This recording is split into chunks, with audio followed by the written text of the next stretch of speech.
প্রিয় সাংবাদিক বন্ধুরা,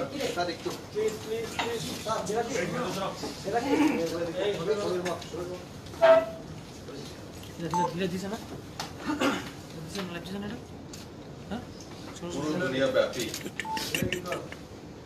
যে মহামারী করোনা ভাইরাসের, সে বিষয়ে আপনারা আগে অবগত আছেন। আজকে ত্রিপুরা সরকার আরো কিছু নতুন ইনিশিয়েটিভ নিয়েছে। তার ঘোষণা শিক্ষামন্ত্রী আদরের রতনলাল নাথ মহোদয় ডিটেইলস আপনাদেরকে বলেছেন। কালকে 2টা থেকে দুপুর 2টা থেকে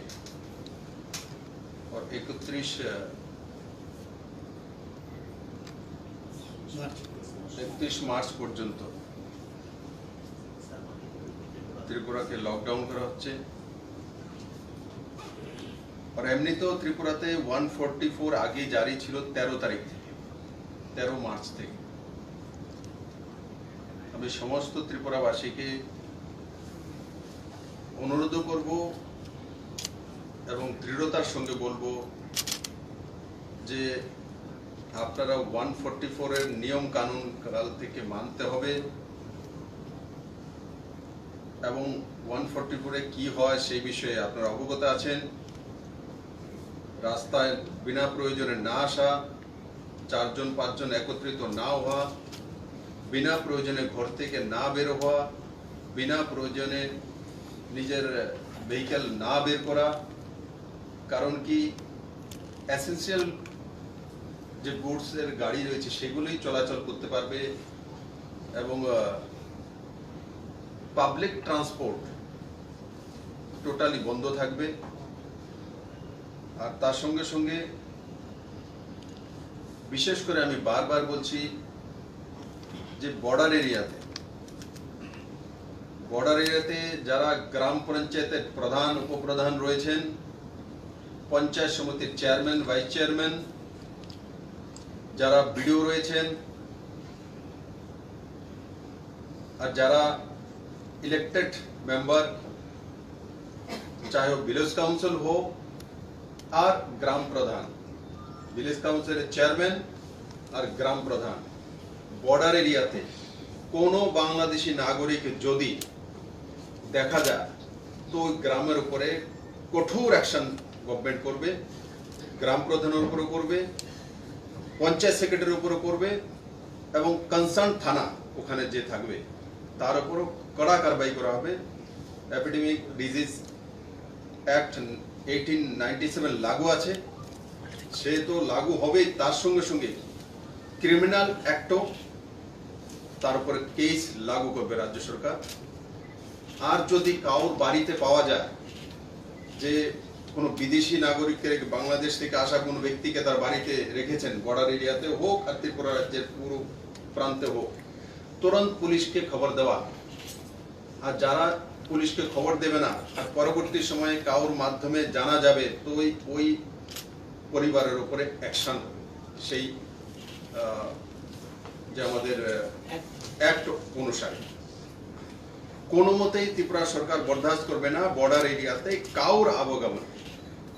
আমি আগেই বলেছি, কালকেও বারবার অনুরোধ করেছি, আজকে আমি কড়া শব্দতে বলছি যে ত্রিপুরাকে রক্ষা করার জন্য যে কোনো এক্সট্রিম পর্যায় পর্যন্ত সরকার যাবে আর কাউর সঙ্গে কোনো কম্প্রোমাইজ নেই সেই বিষয়ে। তার জন্য 80% যে আমার বর্ডার এরিয়া আছে সেই বর্ডার এরিয়ার মধ্যে আমি আবারও রিপিট করব, প্রধানদের মূল দায়িত্ব থাকবে। আর ওই গ্রামের মধ্যে কেউ এসে প্রধান জানে না তো ওই প্রধানের কাছ থেকে রেজিগনেশন পর্যন্ত রাজ্য সরকার নিতে বাধ্য, কারণ সে জানবে না তার এরিয়াতে কে আসছে। ঠিক আছে, বাড়িতে থাকবে কিন্তু এরিয়া সম্বন্ধে তার ওয়াকিবল থাকবে না, এটা অসম্ভব, হতেই পারে না। তার জন্য আমার মিডিয়ার বন্ধুদের মাধ্যমে এই বার্তাটা আমি সমস্ত ত্রিপুরাবাসীর কাছে পাঠাচ্ছি। কোনো মতেই বর্ডার, বারবার আমি বর্ডার বলছি, 1 মাসের জন্য, যেটা আমি কালকে ঘোষণা করেছি যে বর্ডার কারফিউ, কালকে যেভাবে ত্রিপুরাবাসী পুরা ত্রিপুরাতে প্রধানমন্ত্রীর আবেদনে সাড়া দিয়ে 100% জনতা যে জনতার কার্ফিউকে সফল করেছেন, ঠিক সেইভাবে 1 মাস পুরো বর্ডার এরিয়াতে জনতার কার্ফিউ লাগু যাতে থাকে।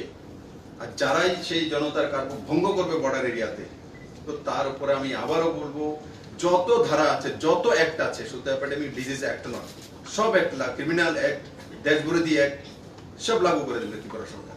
তার উপর ক্রিমিনাল অ্যাক্টিভিটি অ্যাক্ট সব লাগানো, যতগুলো আইপিসি আছে সব লাগানো হবে।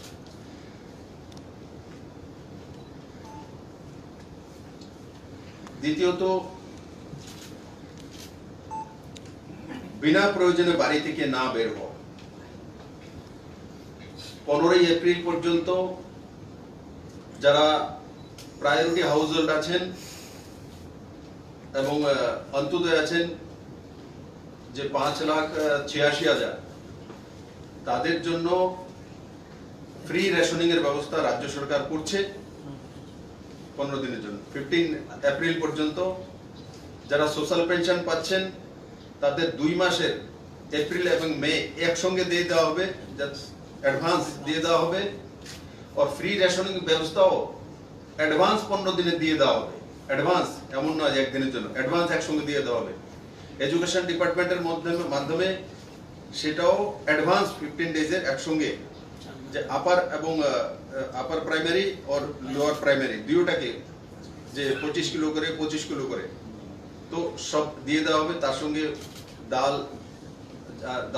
500 গ্রাম করে আছে, সেটাও পাওয়া যাবে, সেটাও যাবে। প্লাস যেটা 5,86,000, 750 গ্রাম ডালও পাবে। আর তার সঙ্গে সঙ্গে যে ইপিডি সিস্টেমে যেটা আছে সেটাও পাবে। তো মানে ডাবল যাচ্ছে একসঙ্গে। আর বাকি ভারত সরকার থেকে আমরা আপিল করেছি, উজ্জ্বলা যোজনার মাধ্যমে 91% ত্রিপুরা কভার করেছে।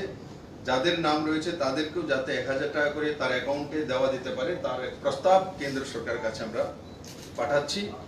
আর তার সঙ্গে সঙ্গে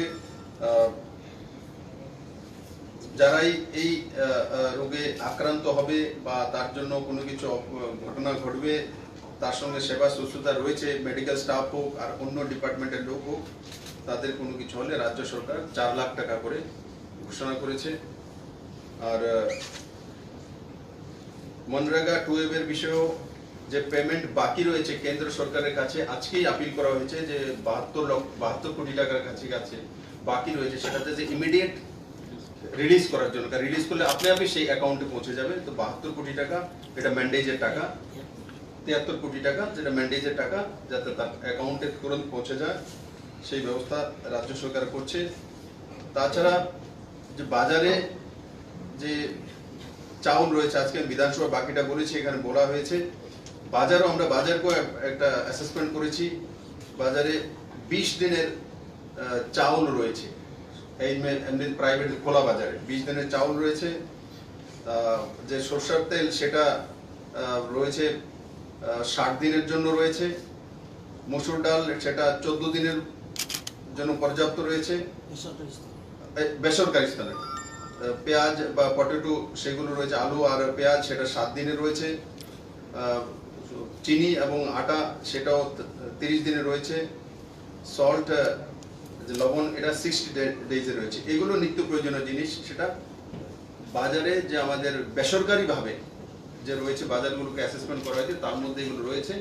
আর রাজ্য সরকারের যে ইপিডিএস সিস্টেমে রেশনিং সিস্টেমে যেটা রয়েছে সেটা আগে আমরা ঘোষণা করেছি যে আমাদের কাছে কি কি স্টক রয়েছে এবং 2 মাসের যাতে স্টক থাকতে পারে তার জন্য কেন্দ্র সরকারের কাছে আজকেই রাজ্য সরকার লেটার পাঠাচ্ছে। তার সঙ্গে আসাম সরকারকেও রিকোয়েস্ট করা হচ্ছে যে আমাদের এখানে গুডসের যে ট্রাকগুলো আসবে সেটা যাতে খুব তাড়াতাড়ি আসতে পারে তার ব্যবস্থা করার জন্য আসাম সরকারের পক্ষ থেকে ত্রিপুরা সরকার সেটা রিকোয়েস্ট করেছে।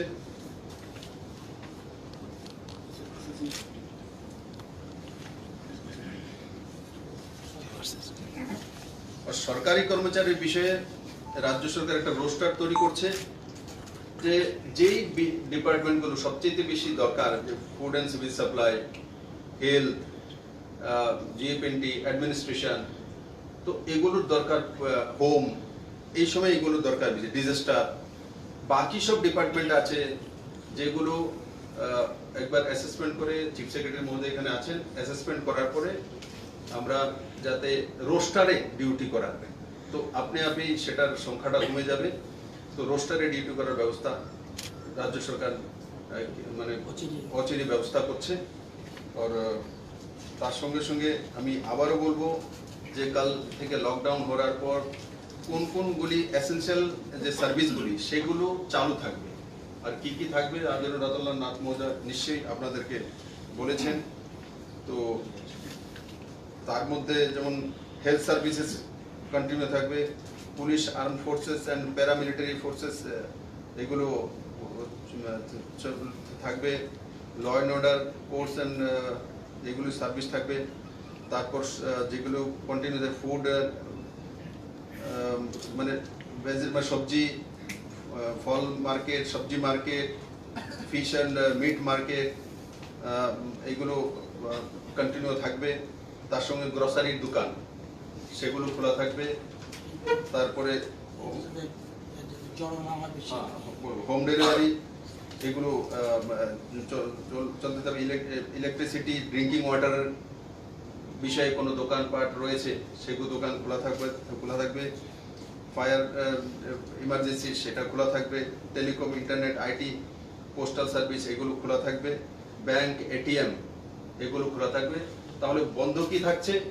বন্ধ বিশেষ করে থাকছে যেগুলো, যেমন কাপড়ের দোকান হোক, পার্টসের দোকান হোক, বিউটি পার্লার হোক, এই ধরনের যেগুলো আছে সেগুলো বন্ধ থাকবে। প্লাস মূলত পাবলিক ভেহিকেল যে ট্রান্সপোর্ট সেটা বন্ধ থাকবে। এটাতে ট্রান্সপোর্টের ভেহিকেলগুলি থাকলে আবাগমন হবে, ট্রাভেলিং হবে, আর মানুষ আসবে যাবে, এটাই মূলত ওটার উপরে জোর দিয়েছেন। এবং বাকি ত্রিপুরার জনতার জন্য যা যা প্রয়োজনীয় সমস্ত কিছুই খোলা থাকবে। শুধু বিশেষ করে পাবলিক ট্রান্সপোর্ট এবং যেই ডিপার্টমেন্টগুলো আমি বললাম যে আওতার বাইরে থাকবে সেগুলো আওতার বাইরে থাকবে। জনতার কোনো মতেই যাতে অসুবিধা না হয় রাজ্য সরকার তার দিকে নজর থাকবে। কিন্তু আবার আমি আপনাদের মাধ্যমে পুরো জনতাকে বলবো, আজকে তো আমি স্ট্রিক্টলি বলছি যে বাড়ি থেকে বিনা প্রয়োজনে না বেরোবা। মানে এমনিতে আমি আপিল করছি না, আপিল না, আমি স্ট্রিক্টলি বলছি বাড়ি থেকে বিনা প্রয়োজনে না বেরোয়া, নিট এন্ড ক্লিন থাকা, और খাওয়া খাদ্য টাইমলি খাওয়া, और ডিস্টেন্স মেনটেন করে, সোশ্যাল ডিস্টেন্স মেনটেন করে চলা। বাজারে গিয়েছি তো চাউলের দরকার, ডালের দরকার, নিয়েছি তো সঙ্গে সঙ্গে চলে আসা, বাজারে দাঁড়িয়ে না থাকা। গাড়ি নিয়ে গিয়েছি, যদি দেখা যায় যে গাড়ির মধ্যে চাউল, চিনি সবকিছু আছে তবে ঠিক আছে, আর যদি এমনিতে গাড়ি ঘুরছে তো অ্যারেস্ট করা হবে, লাইসেন্স জব্দ করা হবে, তো তারপর কেসও করা হবে। 144 ধারা নিয়ম অনুসারে যা হয় তা ব্যবস্থা করা হবে। তো আমি আশা করি আমার সমস্ত ত্রিপুরাবাসী এই বিষয়ে সিরিয়াস আছে, আর সরকার যা যা ব্যবস্থা নিয়েছে টাইম টু টাইম সেটা রাজ্যবাসীকে জানিয়ে দেওয়া।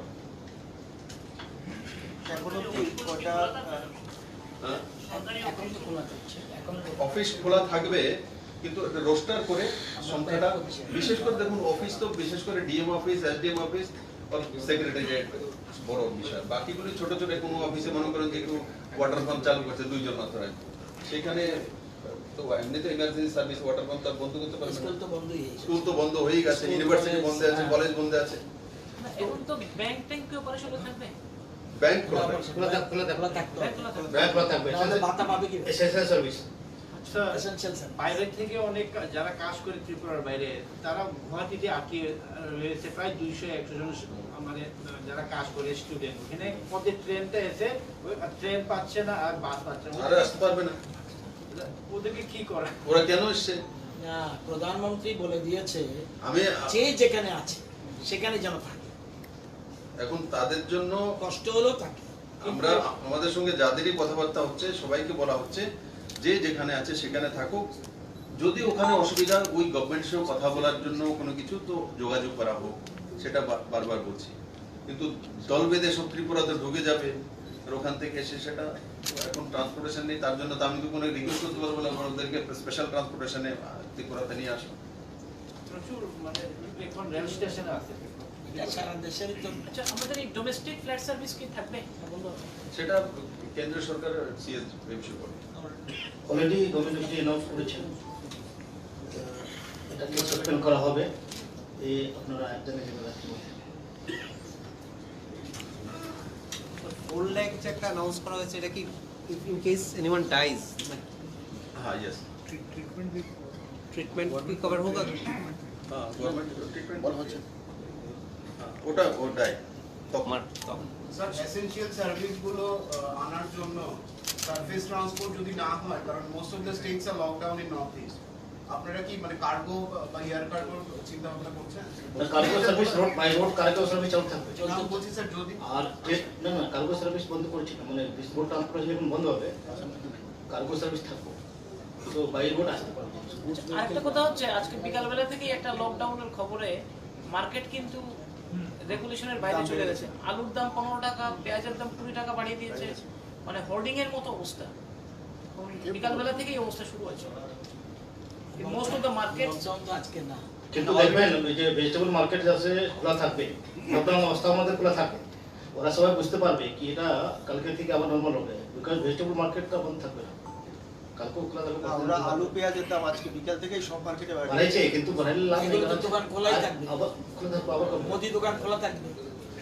যাই আমি ওরা কি বলতে চাইছে, সাংবাদিক বন্ধুরা বলতে চাইছে যে আলু পেঁয়াজের দাম লকডাউনের নাম করে কিছু সোশ্যাল মিডিয়াতে দিয়ে যে লকডাউন হয়ে গেছে। আমি ত্রিপুরাবাসীকে অবগত করাতে চাইছি লকডাউন হয়নি, লকডাউন কালকে 2টা থেকে হবে। আপনাদের যতটা দরকার অতটাই বাড়িতে নিয়ে যান, আর অবৈধভাবে নিয়ে বাড়িতে স্টক করলেও গভর্নমেন্ট সেখানেও ছাপা মারবে।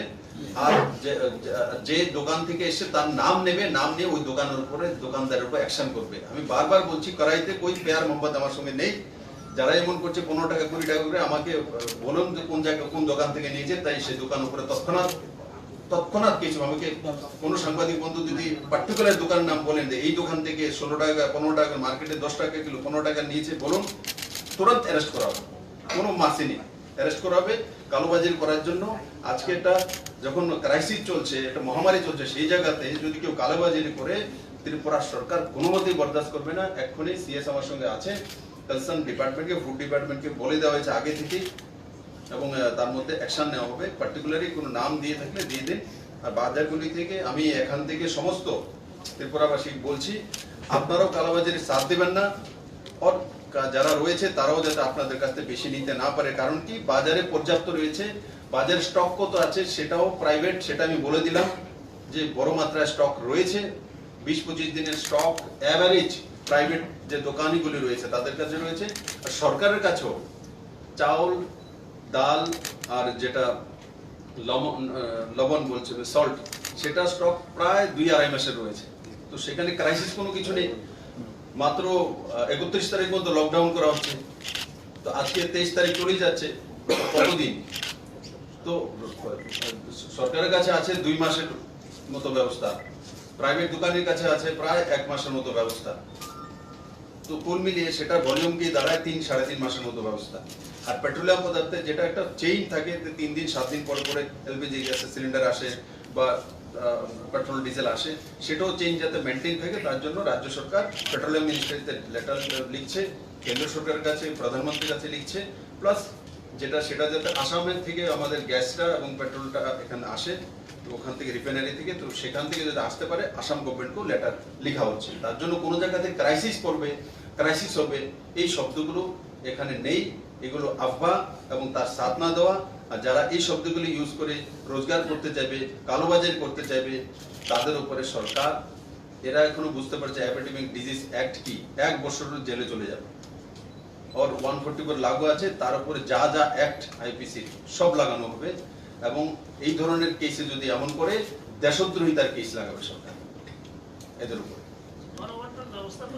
হ্যাঁ এগুলি সব গণমুক্ত সবগুলো আমাদের রেশনিং ব্যবস্থা যতগুলো ইপিডি সিস্টেমে রেশনের দোকান 1800 কাছাকাছি আছে, সেগুলো সব খোলা থাকবে। আমি সবগুলো গ্রসারি দোকান মানে বাজে মালের দোকান, শুনে নিন, বাজে মালের দোকান খোলা থাকবে, বাজে মালের দোকান খোলা থাকবে, মাছ বাজার খোলা থাকবে, মিট বাজার খোলা থাকবে, সবজি মার্কেট, তরকারির বাজার খোলা থাকবে, ঠিক লকডাউন তারপর না বেরো তারপর ব্যাংক খোলা থাকবে, এটিএম খোলা থাকবে, এসেনশিয়াল যে কমিউনিটির দোকান রয়েছে যাই খোলা থাকবে, মেডিসিন দোকান খোলা থাকবে, ও হেলথ রিলেটেড যে কোনো বিষয়, কোনো ডায়াগনস্টিক সেন্টার হোক, টেস্টিং সেন্টার হোক, খোলা থাকবে। মূলত বন্ধ বিশেষ করে কি হচ্ছে, যেগুলো দৈনন্দিন আমাদের লাগে না, জুতা আমাদের ডেলি লাগে না, তো জুতার দোকান বন্ধ থাকবে। কাপড় আমার ডেলি লাগে না, কাপড়ের দোকান বন্ধ থাকবে। মেরামতের দোকান, ডেলি আমার মেরামত করতে হয় না টিনের ছাদ, সেই দোকান বন্ধ থাকবে। তো আর তার সঙ্গে সঙ্গে আর বাকি যে ব্যবস্থাগুলো রাজ্য সরকার করেছে সেই জনতার কাছে পৌঁছে দেওয়া হবে। এবং আমি আবারও বলবো আপনাদের মাধ্যমে, যারা কালোবাজারি করতে চাইছে বা যারা সোশ্যাল মিডিয়ার মধ্যে মিথ্যাচার করছে, অ্যাকাউন্ট দেখে, এখানে ডিজি রয়েছে, আমি বলবো 2-4টা অ্যাকাউন্ট দেখে তারপর অ্যাকশন নেওয়া। যে লকডাউন হয়নি তো তার আগে কেন তারা অ্যাডভার্টাইজমেন্ট করছে লকডাউনের জন্য, দেখে কিছুর মধ্যে অ্যাকশন করা, যে কেন তারা লকডাউন করে, কিভাবে প্রচার করে দিচ্ছে, কিভাবে সোশ্যাল মিডিয়াতে, কে তাদেরকে দিয়েছে, যখন সরকার এখনো নোটিফিকেশন জারি করেনি, কেন সেটা করা হচ্ছে। কারণ এখন লকডাউন বললেই ঝটকাতে গিয়ে বাজারে ভিড় করবে, উঠাবে, 5 টাকার আলু 25 টাকা নেবে। সরকার চিন্তা করে লকডাউনটা কালকে 2টা থেকে করেছে, কারণ কি এই সময়টা পাবে, যদি 2-4-5 দিনে কিছু কিনতে হয় গিয়ে কিনে নিয়ে আসে। তার জন্য 1 মাসের স্টক করার কোনো দরকার নেই। জরুরি পরিষেবা তো খোলাই জরুরি পরিষেবা সব দোকান খোলা থাকবে, তো পাবেই। এমন না লকডাউন মানে বাজে মালের দোকান সব খোলা থাকবে, তো দরকারই নেই। বাস বাড়ি থেকে আসলো, ডাল চাউল কিনলো, সঙ্গে সঙ্গে যাতে বাড়িতে চলে যাওয়া, আর 5 জন মিলে একসঙ্গে যাতে না আসে, সিঙ্গেল আসবে, নিল আর চলে যাওয়া। আর সোশ্যাল ডিস্টেন্স মেনটেন করা, বাড়িতে থাকা। আর 50-এর ঊর্ধ্বে যারা রয়েছেন আমি তাদেরকে বলবো করজোরে আপনারা বাড়ি থেকে নাই বেরোন, ভালো বেরোন, দরকার নেই, বাড়িতে থাকুন। 10 দিন বাড়িতে থাকলে আপনার কোনো লোকসান হবে না, আপনি বাড়িতে থাকুন। শিশু যারা আছে, স্কুল তো অঙ্গনবাড়ি পর্যন্ত বন্ধ, শিশুরা যাতে বাড়ির বাইরে না যায়। তারা তো ইনকাম করার জন্য যাবে না। যারা ছোট শিশু আছে সেটা 9-10 বছর পর্যন্ত কেন বেড়ে যাবে, স্কুল কলেজ সব বন্ধ, কেন বেড়ে যাবে? তো স্কুল স্টুডেন্টকে নিয়ে অঙ্গনবাড়ি থেকে স্কুল স্টুডেন্ট পর্যন্ত, কলেজ পর্যন্ত বন্ধ, কলেজ স্টুডেন্ট বাইরে যাওয়ার দরকার নেই। বাজার হাট করার জন্য যেটা সময় আছে ওই সময় পর্যাপ্ত। অতটাই আমার রাজ্যবাসীর প্রতি নিবেদন। আমি আশা করি সমস্ত রাজ্যবাসী এই যে মহামারী পুরো দুনিয়া ব্যাপী চলছে, মাননীয় প্রধানমন্ত্রী যেটা আপিল করেছেন, জনতার কার্ফু করে আপনারা দেখিয়ে দিয়েছেন। আমি আশা করি কালকে লকডাউনের পর, আর এমনি তো রাজ্যে 144 ধারা আছে, এতদিন 144 ধারা ছিল কিন্তু এহসাস করতে পারেনি 144 ধারা মানে কি। কালকে যে জনতার কার্ফু ছিল, 44 ধারাও 144ও ঠিক এইভাবেই থাকে। ওর কালকে থেকে বা আজকের পর থেকে পুলিশ সেইভাবেই ডিউটি পালন করবে যেভাবে 144 লাগু হয়। একটা বিষয় আমাদের তো কার্গো সার্ভিসটা চলবে, যারা বাইরে থেকে ট্রাক ড্রাইভার বা অন্যরা আসছে তাদের একটা চেকআপের জন্য যেটা তো অলরেডি ব্যবস্থা আছে, ওখানে আমাদের মেডিকেল টিম আছে, ওখানে স্ক্রিনিং হচ্ছে, স্ক্রিনিং করে ভিতরে ঢোকা হচ্ছে। একটা বিষয়, যদি কোনো পজিটিভ কেস হসপিটালে আসে, ইমার্জেন্সি ম্যানেজমেন্টের জন্য কি কোনো টিম করা হয়েছে? 1 নম্বর। 2 নম্বর হলো ওপিডি সার্ভিসটাকে কোনো রেস্ট্রিকশন করা যায় কি না, কারণ এখন ভীষণ অবস্থা হয় জিবিতে ওপিডি সার্ভিসে, কিছু কিছু স্টেট করেছে এটা। আপনি জানেন, প্রথমে আমরা যারা আইডেন্টিফাই করা হয় সার্ভেলেন্সের জন্য, ওদেরকে যেরকম এতক্ষণ কোয়ারেন্টাইন করতে পারে নিজস্ব যদি থাকতে চায়, অথবা আমাদের যে গভর্নমেন্ট যেখানে যেখানে কোয়ারেন্টাইন ব্যবস্থা আছে ওখানে থাকবে। আমাদের এখানে অনেক জায়গাতে ব্যবস্থা আছে, যেমন সিপার্ট আছে, কোঅপারেটিভ ডিপার্টমেন্টে একটা হোস্টেল আছে, ওখানে আছে, দেবদারু সাউথ ত্রিপুরাতে আছে, চম্পাহর খবরিতে আছে, রাজনগর নর্থ ত্রিপুরাতে আছে। এবং এদের মধ্যে যারা পজিটিভ হবে ওদেরকে হসপিটালে আসতে হবে, অথবা যারা সিমটম হবে ওদেরকে হসপিটালে আসতে হবে, অথবা আসতে হবে না। এখন হসপিটাল আইলো পরে আমাদের আইসোলেশন ব্যবস্থা বিভিন্ন জায়গাতে বিভিন্ন হসপিটালে করা অলরেডি হয়ে গেছে। ধরেন এজিএমসিতে 6টা বেড এখন চলছে, আরও কালকে থেকে 20টা বেড রেডি হয়ে যাবে। কিন্তু সবাইকে ওখানে আসতে হয় না, যারা অ্যাকচুয়ালি আইদার টেস্টিং মধ্যে আছে পজিটিভ হয়ে গেলো, অথবা যারা সিভিয়ার সিমটম আছে, কিন্তু ওদেরকে আনতে হবে হসপিটালে, সবাইকে আনতে হবে। সেকেন্ডলি আপনি ওপিডির কথা বললেন, এখন ওপিডি কিছুটা আমরা কমাইতে হবে মানুষকে, এটা ফ্যাক্ট। এটা দিয়ে আমরা কিছু রেগুলেশন করবো এবং আমরা সবাইকে আপিল করবো যেটা নন এসেন্সিয়াল যদি থাকে ট্রিটমেন্ট ইমিডিয়েটলি ওখানে লস করে বের করা উচিত না। তো পাবলিককেও একটু এটার উপরে সচেতন করতে হবে কি আননেসারিলি ওখানে যেটা আমরা অ্যাভয়েড করতে পারি যদি এই মুহূর্তে, তো ওখানে ভিড় না করলেই ভালো।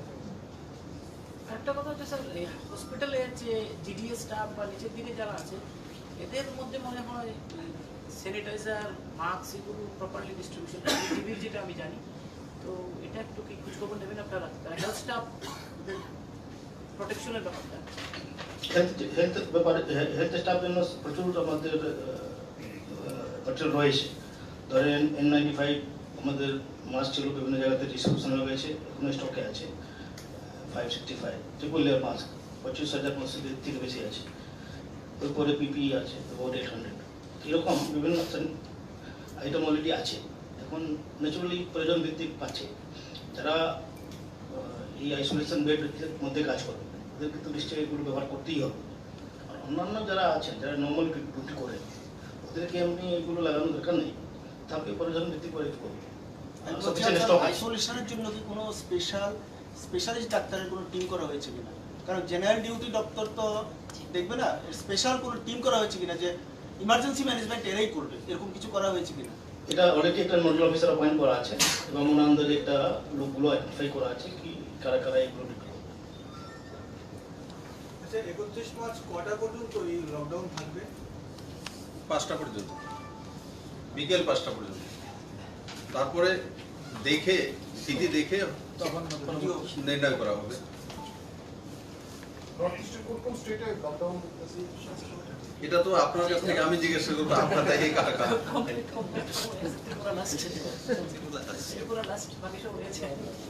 কিন্তু মণিপুর আছে, অরুণাচল আছে, এগুলো আপনারা দেখতে পারবেন, নাগাল্যান্ড আছে। BM হসপিটালে 100 বেডের ব্যবস্থা আছে, 100 যেটা আপনি বলছিলেন বারবার। GB হসপিটালে 20 বেডের আরেকটা করা হচ্ছে, কালকে তৈরি হয়ে যাবে। আর BM হসপিটালেও 100 বেডের ব্যবস্থা আছে, যে এই ধরনের পেশেন্ট আসলে এখানে এডমিট করে তাদের চিকিৎসা করা হবে। আর যেটা বলছি মানে কোয়ারেন্টাইন করা হবে বা আইসোলেশনে রাখা হবে, সেগুলো তার জন্য আলাদা শিপার্ড হোক, আরও বিভিন্ন জায়গাতে আমরা ব্যবস্থা করেছি। তার সঙ্গে সঙ্গে আজকে এখন তার অ্যাসেসমেন্ট করে নেওয়া হবে। আমি আগেই বলেছি যে গেস্ট হাউস আর বিভিন্ন জায়গাতে ব্যবস্থা করা হচ্ছে। ত্রিপুরাতে যতগুলো হোটেল আছে তার সঙ্গে সম্পর্ক করা হবে। হোটেলগুলোর সঙ্গে হোটেলের রুমগুলো যাতে কোঅপারেশন নিট অ্যান্ড ক্লিন করে রাখা হয়, আইসোলেশনে রাখার জন্য বা কোয়ারেন্টাইন করার জন্য হোটেলগুলি সবচেয়ে বেস্ট ব্যবস্থা। কারণ ওখানে থাকলে একটা রুমে থাকলো অ্যাটাচ ল্যাট্রিন বাথরুম, তার সঙ্গে রুমে টিভি আছে, একটু দেখতে পারলো। এখন কি হয়, আইসোলেশনে কোনো রুমের মধ্যে রেখে দিল তো জেলের মধ্যে হয়ে যায়, না টিভি কোনো কিছু আছে, কোনো মানে মানসিকভাবে আরও ভেঙে পড়ে, হয়তো বা তার করোনা ভাইরাস তো এখনো ত্রিপুরাতে পজিটিভ পাওয়া যায়নি। তার জন্য সরকার সেই দিকে কালকে থেকে পদক্ষেপ নিয়ে নেবে যে হোটেলগুলোকে আমরা কভার করে নেব, তার মধ্যে রেখে দেবো। তো রুমে থাকলো তো সে 10 দিন 15 দিন যদি থাকলেও 14 ডেজ, তো সে সুস্থভাবে থাকতে হবে, মানসিকভাবে ঠিক থাকবে, আর তার এন্টারটেইন করার জন্য, সময় কাটানোর জন্য একটা ব্যবস্থা থাকবে। হোম ডেলিভারি যে খাওয়াটা সেটা কেমন? ও তো বললাম না, খাওয়া দাওয়ার কোনো রেস্ট্রিকশন নেই। রেস্ট্রিকশন মূলত পাবলিক ট্রান্সপোর্টেশন আর বাড়ি থেকে না বেরোয়া আর বাড়িতে থাকা, এটাই। বাকি সব তো এমনিতে ত্রিপুরা সরকার আগেই করে দিয়েছে, বর্ডার সিল করে দিয়েছে, ইন্টারস্টেট বাস বন্ধ করে দিয়েছে, ট্রেন বন্ধ হয়ে গেছে। তো ইন্টার স্টেটের মধ্যে যেটা রয়েছে সেটাকে আজকে কালকে 2টা থেকে রেস্ট্রিক্টেড করা হচ্ছে। প্রয়োজন ছাড়া যেন কেউ বাড়িতে না আসে। একটা রিকোয়েস্ট হলো যে এখন তো মাননীয় যে কোনো মন্ত্রী ইভিনিং এ ব্রিফিং করবেনই বা অথবা অথরিটিস নিয়ে আছে করবেন, কিন্তু এছাড়া ডিপার্টমেন্টের অন্য কেউ যাতে মিডিয়াকে বা কাউকে কিছু না বলে, কারণ এই কারণেই বিভিন্ন নিউজ উল্টাপাল্টা হচ্ছে। এখন 4-5 জন যাকে ফোন করছে সে বলছে এটা হয়েছে ওখানে পজিটিভ পাওয়া গেছে, আসলে ছড়াচ্ছে ওরাই, ডিপার্টমেন্টের লোক। কিন্তু আমি আপনাদেরকে বলি, যখন আমি কালকেও জনতার কার্ফিউ থাকাকালীন আমি 2বার ব্রিফ দিয়েছি, ডেকে সবাইকে তো ডাকবো না, একজনকে ডেকে এনে দিয়ে দিয়েছি বা রেকর্ডিং করে ছেড়ে দিয়েছি। আজকে আমি বসলাম, তার আগে 21 তারিখে আমি বসেছি। তো আমি যখন খুদ কন্টিনিউ বসছি, আমি আপনাদের মাধ্যমে ত্রিপুরাবাসীকে বলবো, আপনারা যাকে মুখ্যমন্ত্রী বানিয়েছেন, যাকে দায়িত্ব দিয়েছেন, সে কি বলছে তার দিকে যান। আমি দেখেছি, আমি প্রেস কনফারেন্স করে 21 তারিখ বলেছি যে যারা প্রায়োরিটি হাউসহোল্ড আছে বা বিপিএল আছে বা অন্তোদয় আছে, তাদের সমস্ত ব্যবস্থা করা হবে, তার জন্য অ্যাসেসমেন্ট করা হচ্ছে। কিন্তু আমার মূল বিরোধী পার্টি কালকে বিশেষ প্রেস কনফারেন্স ডেকে বসে আছে যে তাদের জন্য ব্যবস্থা করতে হবে। তার মানে কি, মুখ্যমন্ত্রী কি বলেছে সে দেখেইনি, বলেই, তার কাছে যায়নি। আর যদি যে থাকে তারপরে প্রেস কনফারেন্স করেছে, সেটা লজ্জাস্পদ। আমি আজকেও হাউসে বলেছি, আজকের দিনে সবাই মিলেমিশে একসঙ্গে কাজ করা, নাকি রাজনৈতিক লাফা লোকসান অঙ্ক করা। আজকে তো প্রথম তো জীবন বাঁচে, ত্রিপুরা মানুষ যাতে কেউ করোনা ভাইরাসের শিকার না হয়, সেটা আমার প্রধান লক্ষ্য। সেটা করার জন্য যা যা করার আমরা করব। আমাদের কাছে যা সাধন রয়েছে তার মধ্যে, আর ত্রিপুরাবাসী জানা উচিত যে ত্রিপুরার ইকোনমিক স্থিতি কি আছে, ত্রিপুরার কাছে সাধন কত আছে, ত্রিপুরাতে হসপিটাল কি আছে, প্রত্যেক মানুষ জানে। আমাদের কাছে পিএসসি কটা আছে, সিএসসি কটা আছে, কিভাবে আমাদের কতজন ডাক্তার আছে, সবাই জানে।